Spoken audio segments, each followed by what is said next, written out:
Hello, happy Wednesday. This is Wednesday Coffee with me, Pastor Justin. Pastor Austin is directing church camp out in East Texas this week at Disciples Crossing, so we're back to just me today. Boo! But thank you for clicking in. There's a topic that's been coming up for me quite a bit over the past couple of weeks, and it reminded me of an excerpt from a sermon by the great preacher Dr. Fred Craddock. And I want to play this for you today. It's old audio. It's not great audio, but I think you'll be able to hear it. It's about 3 minutes long, so not too long.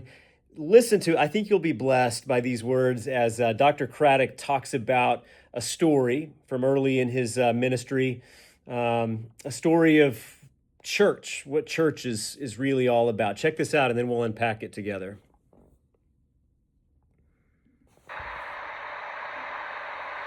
Before I married and was serving a little mission in the Appalachians, I moved in my service down to a place on Watts Bar Lake between Chattanooga and Knoxville, a little village.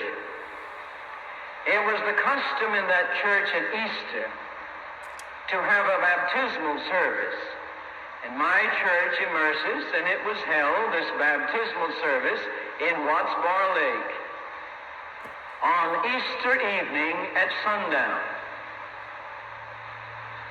Out on a sandbar, I, with the candidates for baptism, moved into the water, and then they moved across to the shore, where the little congregation was gathered, singing around the fire and cooking supper. They had constructed little booths for changing clothes with blankets hanging.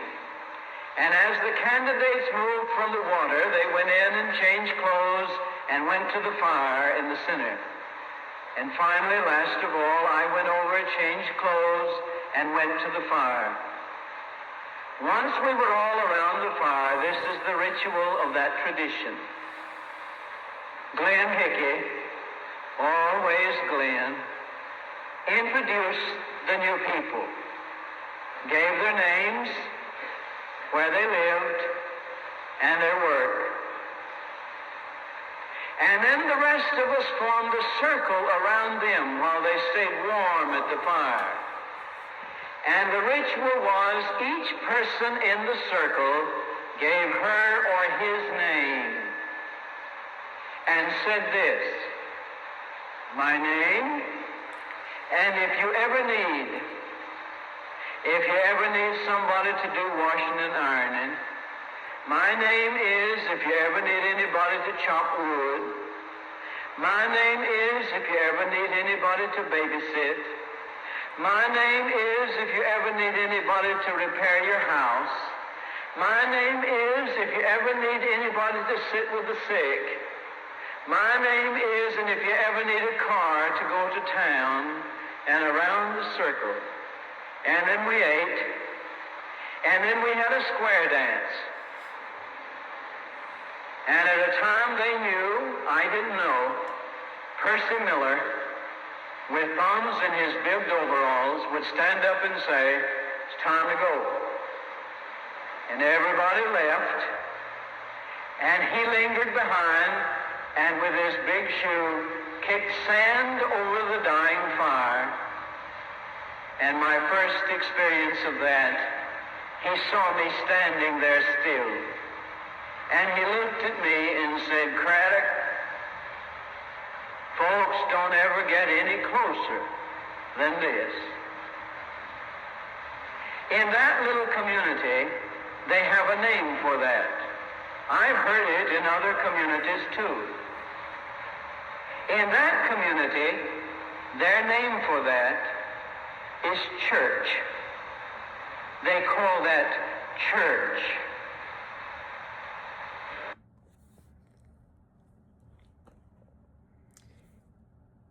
There's a thing that I think happens in the modern world. You know, in order for people on the American frontier 200 years ago to survive, right? I mean, they had to stick together and do life together. And that is still true in parts of the world today. And I think, you know, in the modern West, we We live in a world that's maybe a little bit sanitized, maybe corporatized, and that affects even how we tend to think about and do church together, right? We have in this congregation that I serve, FCC Granbury, we have more wonderful folks, more incredible servants, than I've ever experienced in any one place anywhere before. But still, I think there's this idea that we kind of come at that systematically, and that's not bad. We form teams. We have a nominating committee, and we form certain leadership teams, and all that, and that can be very helpful and very effective. We all contribute to the church, and we have staff, that do certain things, right? And I think all of that is good, and all of it's fine.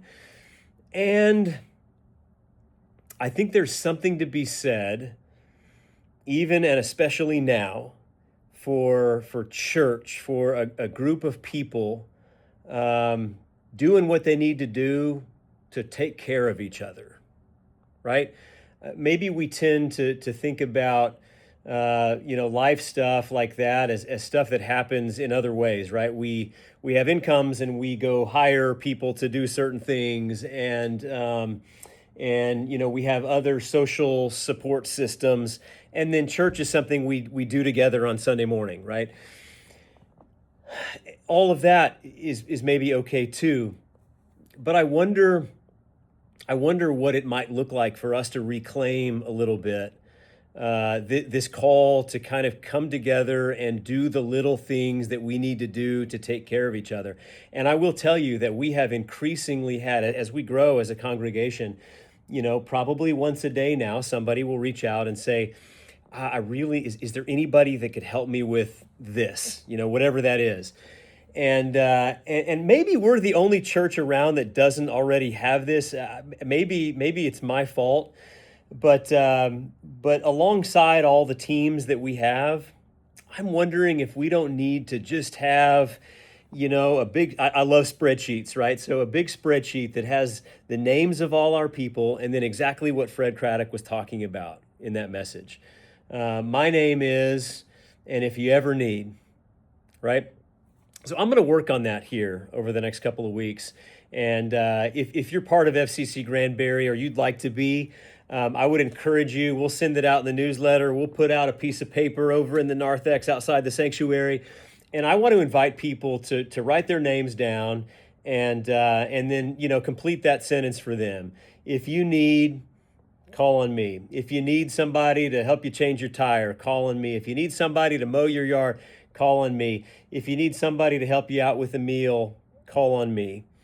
And I would also encourage you, when you find yourself needing something, to remember that this is your church and we're here for you. And if there is any way we can help, we will do our best to try to do that.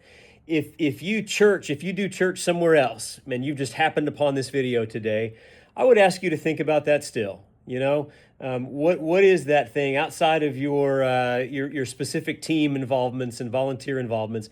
What's that thing that you'd be just willing to do for somebody if they needed it? And how could you put yourself in a position to help out somebody at that point in need? God bless you, friends.